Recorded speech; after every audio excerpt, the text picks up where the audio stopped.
Hello students, हम लोग बात कर रहे थे फंड बेस्ड अकाउंटिंग की। पिछले वीडियो में मैंने कहा था कि छोटा सा एक पॉइंट रह गया है, वो नेक्स्ट वीडियो में बताना है।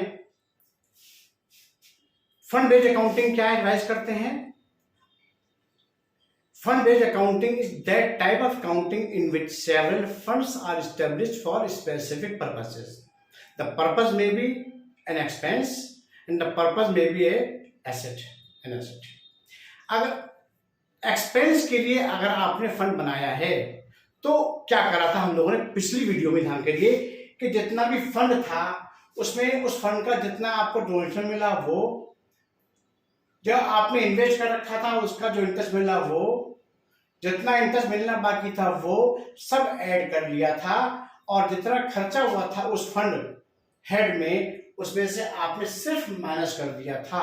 मगर यहां पर हम बात कर रहे हैं एक एसेट की। जैसे एक बिल्डिंग हमको बनानी है, तो देखिए आप पास मैंने लिखा हुआ गिवन है, बिल्डिंग फंड 8 लाख रुपीस का है 1 अप्रैल 2019 को। उसके बाद donation receipt for building 12 lakh का आपको डोनेशन भी मिल गया है।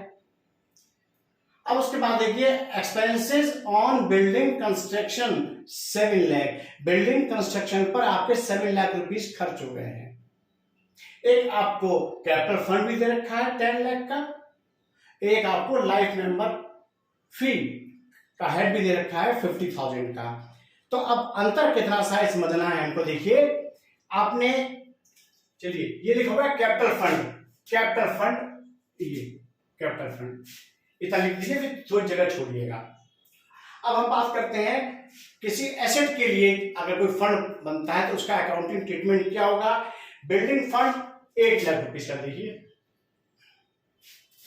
अब बिल्डिंग फंड के लिए आपको मिला है donation, donation for building 12 lakh. हमारे पास अगर इस क्वेश्चन में नहीं है, किसी दूसरे क्वेश्चन में हमारे पास बिल्डिंग फंड इन्वेस्टमेंट होता तो उसका हमको इंटरेस्ट मिलता, वो भी हम इसी में ऐड कर लेते।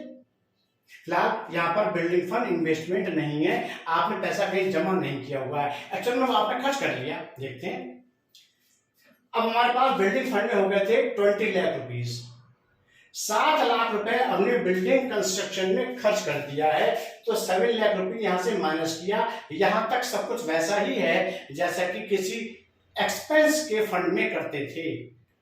अब अंतर क्या आ गया है, आपने देखिए 7 लाख यहां माइनस करा और ये 7 लाख लिया तुरंत आपने इसको कैपिटल फंड में प्लस भी किया है। अगर किसी एसेट के लिए हम कर रहे हैं, उस एसेट के लिए फंड इकट्ठा किया, जितना उस एसेट पर एक्सपेंस हो गया है वो आपने फंड कम कर दिया 7,000 लाख रुपए का, अब ये रह गया 13 लाख का, और 7 लाख रुपए लिया गया आपने कैपिटल फंड में ऐड कर दिए। Now the capital fund is 17 lakh. Building अभी बन रही है। अब वर्क इन प्रोग्रेस बिल्डिंग अभी बन रही है, तो 7 लाख रुपए की जो हमने यहाँ पर खर्चा किया था वो वर्क इन प्रोग्रेस है। बिल्डिंग अगर निपट गई होती तो उसको नाम हम दे देते बिल्डिंग का। यहाँ पे work in progress 7 lakh rupees की। तो देखिए अगर किसी एसेट के लिए आपने करा है तो फंड में से माइनस किया, ये आपने माइनस किया है, ये ले आके आपने यहाँ पे देखिए प्लस किया है, और अब कैपिटल फंड हो गया 17 लाख का और वर्क इन प्रोग्रेस 7 लाख की। अब एक लाइफ मेंबर फी इंडिपेंडेंट आइटम है, वो आपने आज दिखा दिया, लाइफ मेंबर फी 50,000।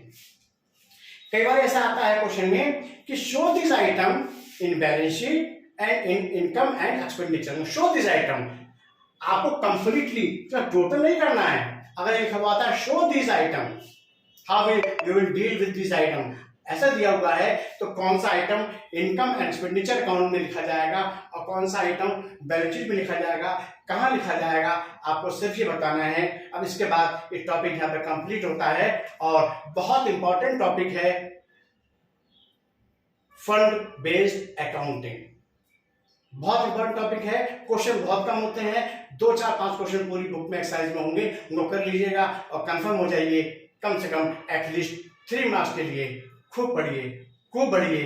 अब हम लोग बात करेंगे नेक्स्ट टॉपिक में, बहुत इंपॉर्टेंट टॉपिक पर बने रहिएगा और कॉल करिएगा 94 56059247 या फिर क्वेरी डाल दीजिएगा अपने नंबर से मेरे व्हाट्सएप नंबर पर, या यूट्यूब चैनल पर जाकर ही अपने क्वेरी में आप क्वेरी डाल सकते हैं। यदि आपको कोई स्पेसिफिक टीचिंग चाहिए, क्लास चाहिए, टॉपिक चाहिए तो लिखिएगा, आपको आंसर मिलेगा 3 दिन के अंदर। खूब पढ़िए, खूब पढ़िए।